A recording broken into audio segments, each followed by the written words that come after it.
जालौन पहुंचे यूपी के पूर्व सीएम सपा राष्ट्रीय अध्यक्ष अखिलेश यादव। सपा के संस्थापक सदस्य पूर्व मंत्री इंद्रजीत सिंह यादव को दी श्रद्धांजलि।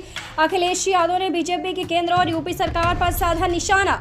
देश प्रदेश में आरएसएस और बीजेपी ने सिर्फ नफरत को दिया बढ़ावा। मणिपुर की घटना ने देश को किया शर्मसार। प्रधानमंत्री नरेंद्र मोदी द्वारा अभी तक नहीं उठाया गया कोई कदम। देश इस बार जिताएगा इंडिया को। एनडीए की उल्टी गिनती हुई शुरू। पूर्व सीएम सपा राष्ट्रीय अध्यक्ष अखिलेश यादव ने कहा, मणिपुर में जो कुछ हुआ ऐसा संभव नहीं है कि भारतीय जनता पार्टी को देश के प्रधानमंत्री को देश के होम मिनिस्टर को न पता हो। सच्चाई तो यह है कि आरएसएस की नफरत की राजनीति, आरएसएस की बांटने की राजनीति, भारतीय जनता पार्टी का लगातार वोट बैंक बटे, लड़ाई झगड़े और नफरत से लोगों में दूरियां हो जाएं। उन्हें वोट कैसे मिले, इस दिशा में वो लोग मणिपुर को इस्तेमाल कर रहे थे। उसका परिणाम ये हुआ कि कई लोगों ने जान दे दी, जान चली गई और न जाने कितने लोगों को घर छोड़ना पड़ा।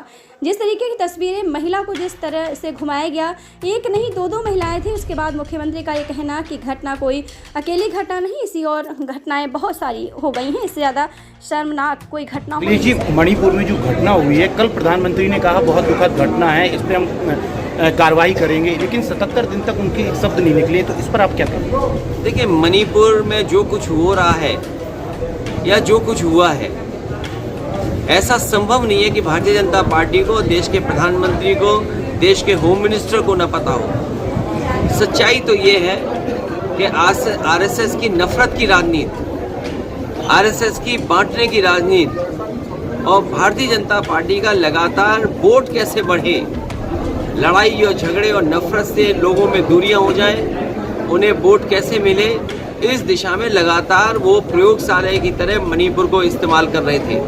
और उसका परिणाम ये हुआ, कई लोगों ने जान दे दी, जान खो गई और न जाने कितने लोगों को घर छोड़ना पड़ा, नुकसान हुआ है। और जिस तरह की तस्वीरें आई कि एक महिला को जिस तरीके से घुमाया गया, और एक नहीं दो महिलाएं थीं, और उसके बाद मुख्यमंत्री का ये कहना कि ये घटना कोई एक अकेली घटना नहीं, ऐसी और घटनाएं हुई हैं। इससे ज़्यादा शर्मनाक, इससे ज़्यादा हमारे संस्कृति पर धब्बा लगने की बात कोई नहीं हो सकती, जो भारतीय जनता पार्टी के मुख्यमंत्री और देश के प्रधानमंत्री और देश के होम मिनिस्टर इस बात को देख रहे हो।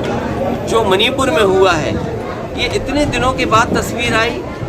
जो संस्थाएं थी, आईबी, वो क्या रिपोर्ट दे रही थी, इनके पास बड़ी बड़ी संस्थाएं जो जानकारी समय समय पर देती हैं, वो संस्थाएं क्या कर रही हैं? जब संस्थाएं पॉलिटिकल लोगों के पीछे लगाएंगे आप, तो वो सच्ची घटनाओं के बारे में क्यों जानकारी देंगे? ये बीजेपी सरकार और बीजेपी के नेता दोषी हैं।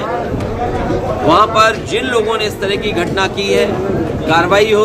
और आपके माध्यम से यही अपील होगी मणिपुर की जनता से कि झगड़ा, हिंसा, एक दूसरे के खिलाफ नफरत फैलाने से कोई रास्ता नहीं निकलेगा। मिल बैठ करके और जो समस्याओं का समाधान कर सके, वैसे वहाँ के लोगों को समस्या का समाधान के लिए सोचना चाहिए। संसद में आज राजनाथ सिंह ने कहा है कि हम चर्चा के लिए तैयार हैं संसद में इस मुद्दे पर। चर्चा के लिए तो तैयार होना ही पड़ेगा। लोकतंत्र में आप किसकी जबान दबाओगे? आप कितने कैमरे बंद करोगे? कितनी सूचनाएं रोकेंगे?